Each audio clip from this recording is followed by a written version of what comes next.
औरंगजेबाच्या मुद्द्यावर राष्ट्रीय स्वयंसेवक संघाने मांडलेल्या भूमिकेचं आमदार जितेंद्र आव्हाडांनी कौतुक केले। औरंगजेब कबरीच्या मुद्द्यावर संघाने उशीर का होईना मात्र भूमिका मांडली असं आव्हाड म्हणाले। तर सोनाराने कान टोचले हे बरंच झालं असा टोला देखील त्यांनी लगावला।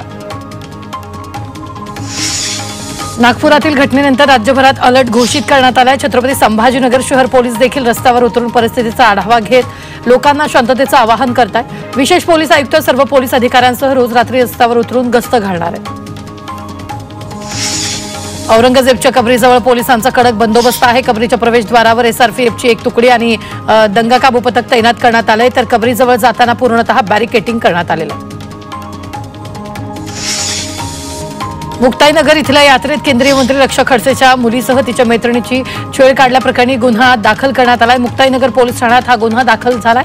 यात ॲडव्होकेट केतन ढाके यांची विशेष सरकारी वकील म्हणून नियुक्ती करण्यात आली। दरम्यान छेड काढणारे शिवसेनेचे कार्यकर्ते असल्याची चर्चा आहे।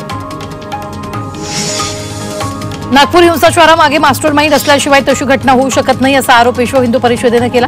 यात कुणीतरी मास्टरमाइंड आहे त्याचा शोध पोलिसांनी घेऊन कठोर कारवाई करण्याची मागणी विहिंपने केली आहे। सर्व दोषींवर राष्ट्रीय सुरक्षा कायदा लावण्याची मागणी त्यांनी केली आहे।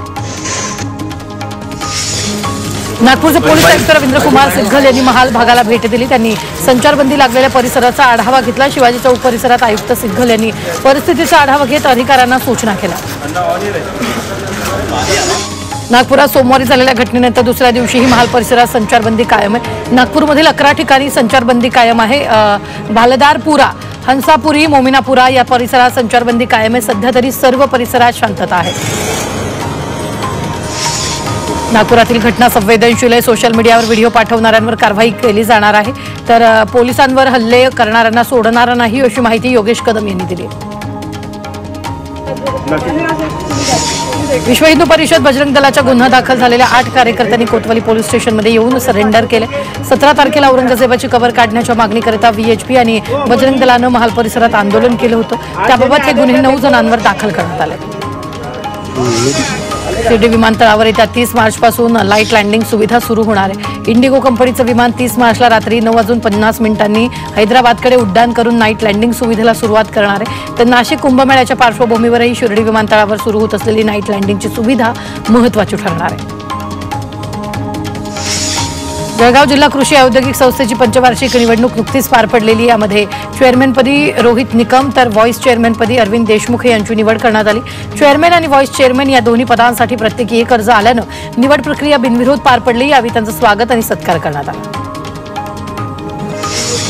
पुणे जिल्हा परिषदेचा अर्थसंकल्प सादर करण्यात आला। प्रशासक राजवटीतील हा दुसरा अर्थसंकल्प आहे। अर्थसंकल्प प्रशासक तथा मुख्य कार्यकारी अधिकारी गजानन पाटलांनी हा अर्थसंकल्प सादर केला।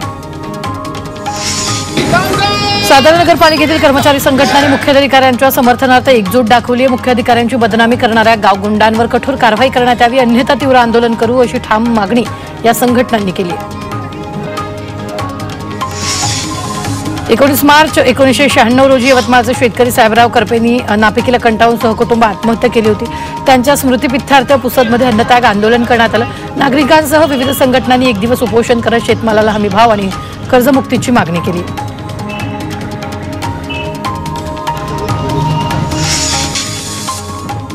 चंद्रपूर शहरातील नव्या शासकीय वैद्यकीय महाविद्यालय परिसरात आग लागली। बांधकाम करणाऱ्या कंपनीच्या गोदामाला आग लागली। अग्निशमन दलानं घटनास्थळी पोहोचून आग विझवली मात्र या घटनेत कंपनीचं मोठं नुकसान झालंय। छत्रपती संभाजीनगरमधील गौताळा अभयारण्यात आग लागली। धुराचे मोठे लोट परिसरात पसरले। उन्हामुळे आग लागल्याचा प्राथमिक अंदाज आहे आणि अभयारण्यात अनेक पशुपक्षी असल्यामुळे त्यांना आगीचा धोका आहे।